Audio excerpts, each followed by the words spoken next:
Hello everyone, कैसे हो आप लोग। So we were discussing about the Magadh empire. Magadh empire में हमने हर्यांका डायनेस्टी कर ली थी, नंद डायनेस्टी कर ली थी, नंद डायनेस्टी तक किया था हमने।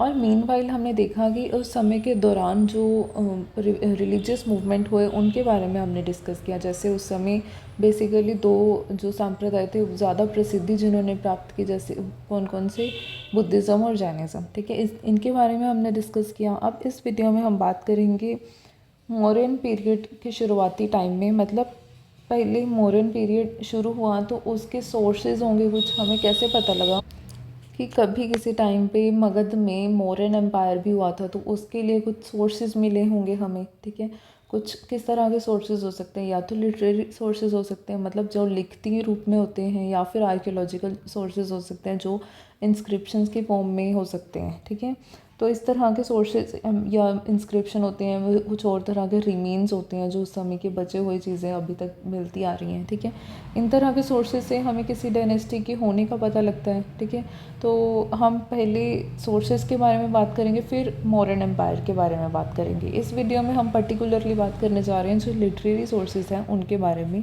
जो हमें सबूत देते हैं कि किस तरह का एम्पायर था मौर्यन एम्पायर, जिनसे हमें पता लगता है मौर्यन एम्पायर की क्रोनोलॉजी के बारे में, उस समय किस तरह की जो कंडीशंस होती थी। ठीक है, मतलब इकोनॉमिक कंडीशंस या और तरह की जो भी कंडीशंस हैं, ठीक है, उनके बारे में, या कहाँ तक मौर्यन एम्पायर का एक्सटेंट था। ये सारी चीज़ें जहाँ से हमें पता लगती हैं, ठीक है, वो चीज़ें हम इस वीडियो में डिस्कस करेंगे। तो कौन से सोर्सेज़ की बात कर रहे हैं हम? लिटरेरी सोर्सेज़ की बात कर रहे हैं। तो लिटरेरी सोर्सेज़ कई तरह के हैं, जैसे कौटिल्य की अर्थशास्त्र है एक किताब। दूसरे नंबर पे हमारे पास है मेगिस्थनीज़ की इंडिका जो बुक है उनकी। उसके अलावा तीसरे नंबर पे विशाखादत्त की मुद्रा राक्षस है। चौथे नंबर पे पुराण है। और पाँचवें नंबर पे जो बुद्धिस्ट लिटरेचर है वो भी हमें मौर्यन एम्पायर के बारे में, मौर्य साम्राज्य के बारे में बताता है। ठीक है, तो ये सारी चीज़ें हम डिस्कस करते हैं। सो लेट्स स्टार्ट द वीडियो। पहले इस वीडियो को हम इंग्लिश में डिस्कस करेंगे, फिर इसी वीडियो को हम हिंदी में डिस्कस करेंगे। So let's start the video first of all in English. So सबसे पहला लिटरेरी सोर्स जो हमारे पास है वो है Cortelia's Arthashastra. So Cortelia's Arthashastra, it is the most important literary source of our Mauryan Empire. It is a treatise on government and polity of that time. It gives a clear and methodological analysis of political and economic conditions of Mauryan Empire. So this book tells us about the economic condition as well as the political conditions of that time. And the next literary source which we have is the it is the book named Indica, which is written by Megasthenes. So Megasthenes was the ambassador of Seleucus Nicator. We have already discussed about Megasthenes. When did he come to India, or who sent him to India? He wrote which book? Indica was his very very famous book, and it is a very important book of his. And uh, he was sent by Seleucus Nicator, and he was sent to whose court? He was sent to the court of Chandragupta Maurya. His Indica is the foremost among all the foreign accounts for the Mauryas, but its original copy is lost. So it has only survived only through quotations which are mentioned in some of the classical Greek texts written by Greek authors such as Strabo, Arrian, Plutarch, and various Latin writers as well mention about his work, which is in Indica. And these Latin writers were like Pliny and Justin. This book refers to Mauryan administration, the seven caste system at that time, the absence of slavery and usury in the India at that time. Now let's talk about Vishakha Mudra Rakshas. Though it was written during the Gupta period, it describes how Chandragupta Maurya got Chanakya's assistant to overthrow the Nandas. So this book was basically about Gupta period, but it describes a portion about how Chandragupta Maurya took the assistance of Chanakya and he overthrew the empire of Nandas.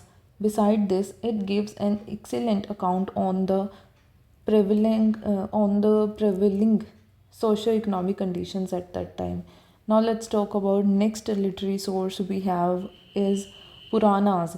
Though they are a collection of legends and interspread with religious teachings, they give us the chronology and list of Mauryan kings. So Purans were basically about the religious teachings, but they give us the chronology and the list of Mauryan kings. So this is how Purans were also the very important literary source at that time. Now let's talk about Buddhist literature. So Buddhist literature is the another literary source which tells us about the Mauryan history. Indian Buddhist text with like Jataka, Jatak stories, which is a part of Kundaka Nikaya of Sutta Pitaka, which describes us about the 549 stories of the Buddha's previous births. It reveals a general picture of social economic conditions of Mauryan period. So this book, so the Buddhist text Jatakas, named Jatakas. These tell us about the previous birth stories of Buddha, and these are a part of what these are a part of Kundaka Nikaya, which is a part of Sutta Pitaka, right? And they tell us about how many stories, tell us about 549 stories of Buddha's previous births, and these give us a general picture of socio-economic condition of Mauryan period.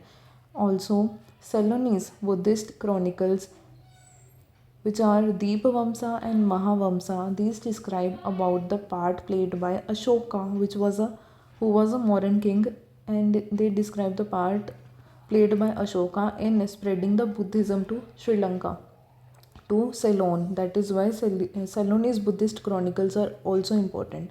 Also, the Tibetan Buddhist text named Divyavadana. This gives us information about Ashoka and his efforts to spread Buddhism. So this is also a very important text of Buddhist literature which tells us about the Mauryan history.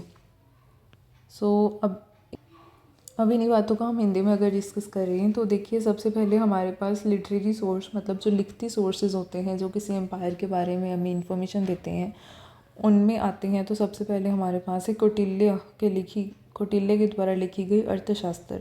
तो बहुत ही ज़्यादा important literary source है ये, जो Mauryan empire के बारे में हमें बताती है। ठीक है, ये हमें उस समय की पॉलिटी के बारे में तो बता रही है। क्यों? क्योंकि कौटिल्य का संबंध चंद्रगुप्त मौर्य के साथ था। ठीक है, तो उस समय की जो पॉलिटी उसके बारे में, उस समय की गवर्नमेंट जो थी उसके बारे में, ऑल्सो उस समय की जो इकोनॉमिक कंडीशंस थी उसके बारे में क्लियर कट हमें बता रही है ये किताब।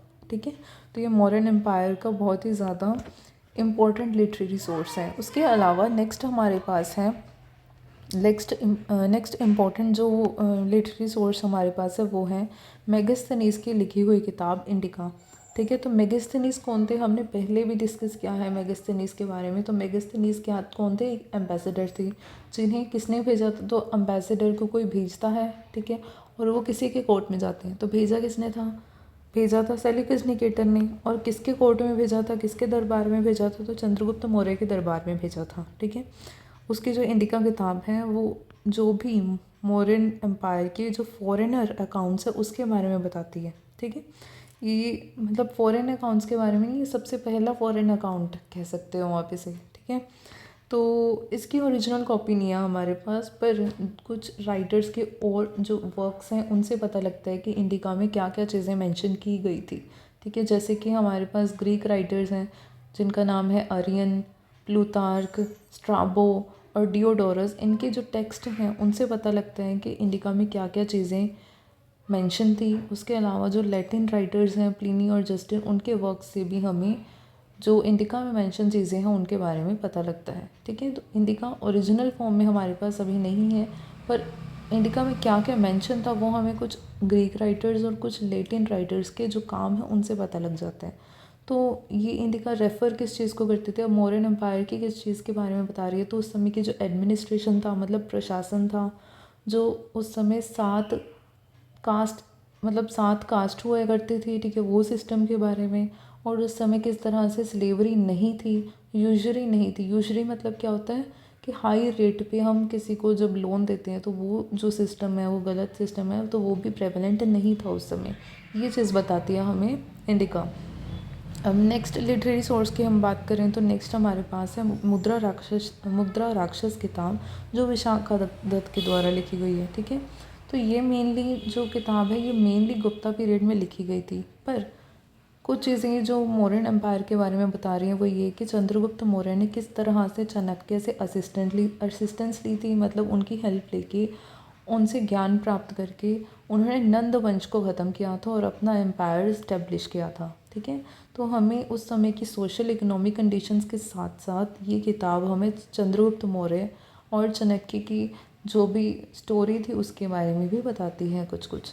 नेक्स्ट हमारे पास लिटरेरी सोर्स हैं, वो हैं पुराण। ठीक है, तो पुराण बेसिकली हमें रिलीजियस टीचिंग्स बताते हैं। ठीक है, पर कुछ ऐसी चीज़ें हैं पुराण्स में जिनसे हमें जो मौर्यन किंग थे उनकी क्रोनोलॉजी और कौन कौन से किंग हुए हैं उनके बारे में इंफॉर्मेशन मिलती है। तो ये भी एक इम्पॉर्टेंट लिटरेरी सोर्स है मौर्यन एम्पायर का। नेक्स्ट हमारे पास है बुद्धिस्ट लिटरेचर। तो बुद्धिस्ट लिटरेचर से भी हमें मौर्यन एम्पायर के बारे में पता लगता है। कैसे पता लगता है? तो जो इंडिया के बुद्धिस्ट टेक्स्ट हैं, जातक स्टोरीज़ हैं जो, वो हमें क्या बताती हैं, जो बुद्धा के पिछले जन्मों के 549 स्टोरीज़ के बारे में बताते हैं, 549 स्टोरीज़ के बारे में बताते हैं। ठीक है, तो जातक कथाएँ क्या है, 549 स्टोरीज़ हमें बता रही हैं बुद्धा के पिछले जन्मों के बारे में। ठीक है, तो ये पार्ट किसका है? तो ये कुंडक निकाय, जो सुत्त पिटक में कुंडक निकाय है उसका पार्ट है जातक कथाएँ। ठीक है, तो ये हमें जो मौर्यन पीरियड की ये सोशियो इकोनॉमिक कंडीशन थी, मतलब सामाजिक आर्थिक कंडीशन थी, उसके बारे में बताती हैं। इसके अलावा जो सिलोन, मतलब कि जो श्रीलंका के बुद्धिस्ट क्रॉनिकल का मतलब क्या होता है, जो उनके राजाओं के जो, मतलब कैसे कैसे राजपाट शुरू हुए, मतलब एक राजा आया फिर उसके बाद कौन सा आया, उसके बाद कौन सा आया। ठीक है, क्रोनोलॉजी। ठीक है, उनके बारे में बताते हैं। तो कौन कौन से टेक्स्ट हैं जो बताते हैं, जैसे वो टेक्स्ट हैं दीपवंसा और महावंसा, जो हमें बताते हैं कि अशोक ने किस तरह से बुद्धिज़्म को स्प्रेड किया था श्रीलंका में। ठीक है, तो अशोक के बारे में बताते हैं जो बुद्धिस्ट क्रॉनिकल्स हैं श्रीलंका के। और उसके अलावा जो तिब्बत के बुद्धिस्ट टेक्स्ट हैं, कौन सा? दिव्यवादन। ठीक है, तो दिव्यवादन जो टेक्स्ट है, तिब्बत बुद्धिस्ट टेक्स्ट है, वो हमें बताता है कि अशोक ने किस तरह से बुद्धिज़्म को स्प्रेड किया था, और अशोक के बारे में और सारी काफ़ी इन्फॉर्मेशन ये देता है हमें। ठीक है, तो ये थे कुछ लिटरेरी सोर्सेज जो हमें मौर्यन एम्पायर के बारे में, ठीक है, कुछ सोर्सेज हमें चंद्रगुप्त मौर्य के बारे में ज़्यादा बता रहे हैं और कुछ सोर्सेज हमें अशोक के बारे में ज़्यादा बता रहे हैं। तो बेसिकली ये सोर्सेज हमें मौर्यन एम्पायर के बारे में ही बता रहे हैं। आई होप आपको वीडियो अच्छी लगी होगी। Thank you so much.